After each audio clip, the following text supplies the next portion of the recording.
여러분이라면 어떤 선택을 내릴 것 같아요? 똑같은 지역, 똑같은 평수, 똑같은 가격이라고 했을 때 방금 지은 따끈따끈한 신축, 아니면 지은 지 수십 년이나 지나고 입주자가 수십 번이나 바뀌었을지도 모르는 노후주택, 어떤 집을 사시겠어요?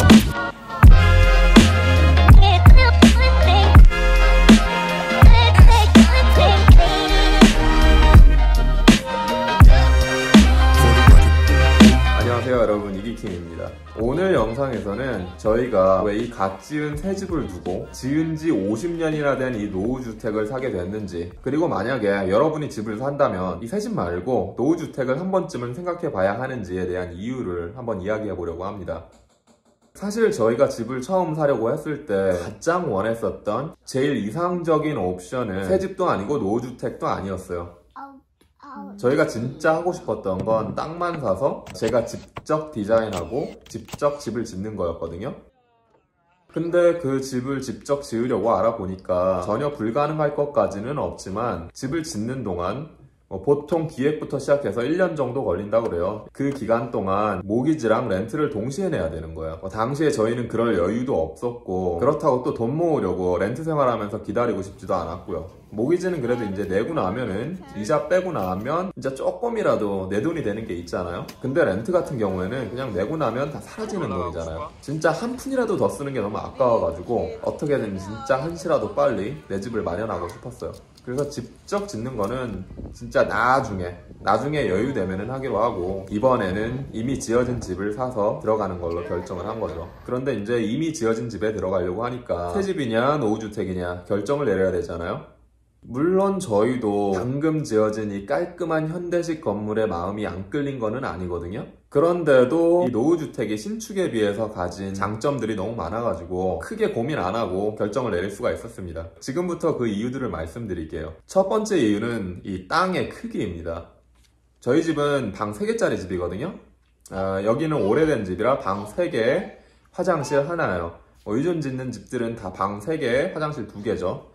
화장실이 2개건 하나건 상관없이 집 크기는 거의 비슷비슷해요. 그런데 땅 크기는 진짜 천차만별이죠. 새롭게 주택단지를 개발하거나 아니면은 이미 있는 대지를 반으로 잘라가지고 거기에다가 새 집을 짓는 경우에는 땅의 크기가 노후주택에 비해서 절반 이상 작아요. 저희 집은 3억에 1000평방미터거든요. 거의 한 300평 정도 되죠. 그런데 저희 집에서 걸어서 5분도 걸리지 않는 신축단지에 가면 이 3억이 넘는 값인데 250평방미터, 한 75평 정도밖에 안 돼요. 차이가 엄청나게 많이 나죠. 가격은 똑같은데 거기 있는 신축주택을 저희 땅에다가 4채를 지을 수 있는 차이예요.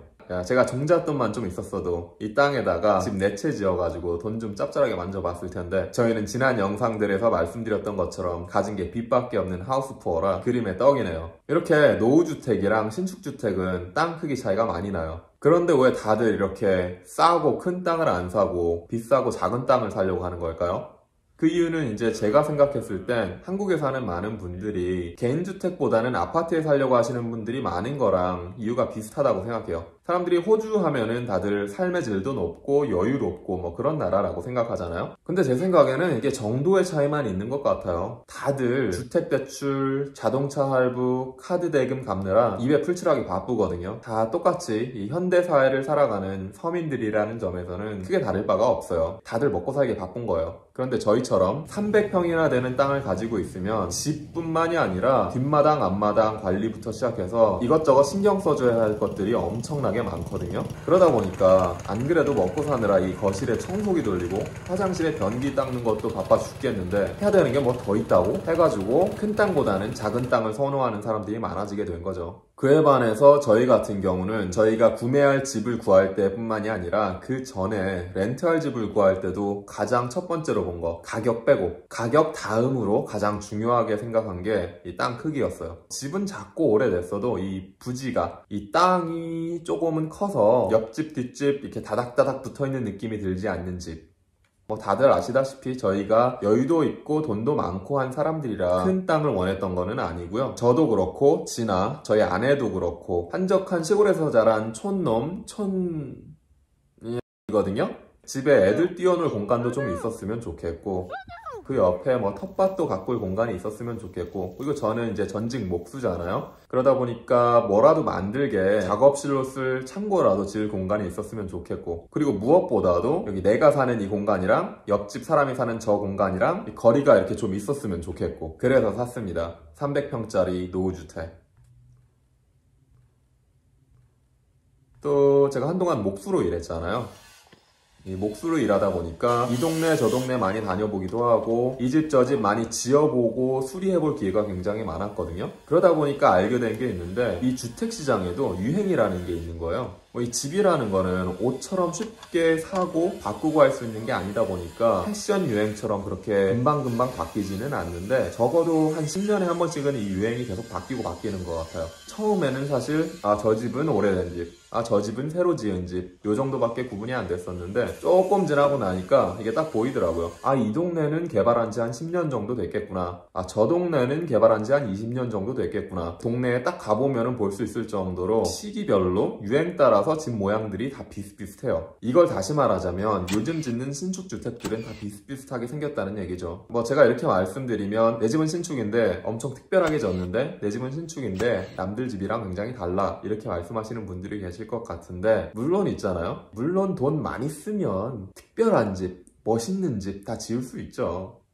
저희처럼 가진 돈도 없는데 하우스 푸어가 돼야 되는 이런 서민들은 고급형 집을 살 수밖에 없잖아요. 물론 그 중에도 이제 특별한 걸 원해서 조금 이렇게 다르게 하는 분들도 계시긴 한데, 이 큰 틀에서 봤을 때는 유행을 벗어나기가 힘들어요. 돈을 더 많이 쓰지 않는다면. 실제로 이렇게 저렴한 땅, 저렴한 주택들이 있는 이 주택단지에 가보면은 비슷비슷하게 생긴 집들이 이렇게 쫙 늘어서 있는 거 볼 수 있어요.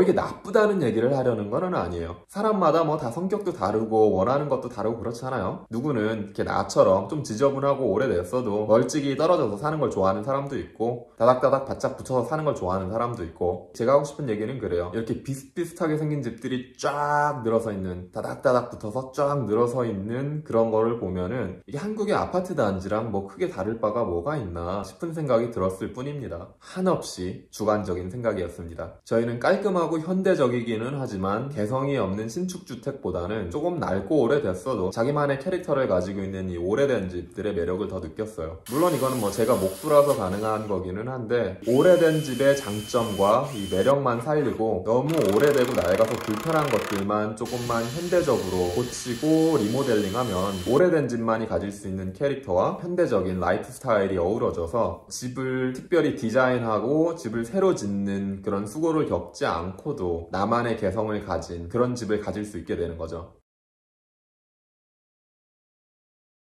또 저희가 저런 신축 단지에 새 집을 사는 걸 포기한 또 하나의 이유는요, 바로 나무예요. 나무. 원래부터 있던 집터에다가 집을 다시 짓는 게 아니라면 토목공사를 해서 집터를 닦아야 되잖아요. 그런데 공사를 하는 측면에서 보면 집터에 있는, 땅에 있는 나무들을 살리고 공사를 하는 것보다 그 나무들을 그냥 다 뽑아버리고 평평하게 집터를 닦아버리는 게 훨씬 더 빠르고 값이 싸게 먹히거든요. 그러다 보니까 이런 신규 개발 지역에는 큰 나무를 하나도 찾아볼 수가 없어요. 물론 그런 데 가면 나무는 진짜 많이 심어 놨어요. 많이 심어 놓고 조경도 이쁘게 해놓고 하기는 했는데, 그런 나무들이 다 커서 그늘도 만들어주고 보기 좋을 정도로 되려면 수십 년이 걸리잖아요. 물론 도시에서 자라신 분들은 이런 자연환경에 신경을 많이 안 쓰실 수도 있어요. 그런데 제 생각은 그래요. 보통 호주나 뉴질랜드나 캐나다 이런 곳으로 이민 가시는 분들은 이 아름다운 자연환경에 반해서 가시는 분들이 굉장히 많잖아요. 저는 이 아름다운 자연환경이라는 게 그냥 단순하게 미세먼지 없는 파란 하늘, 아니면은 에메랄드빛 바닷가? 이런 것뿐만이 아니라 잠시 앉아서 쉴 수 있는 나무 그늘이 멀리 공원까지 찾아가지 않아도 바로 내 집 뒷마당에 있는 것, 그것도 그중 하나라고 생각해요.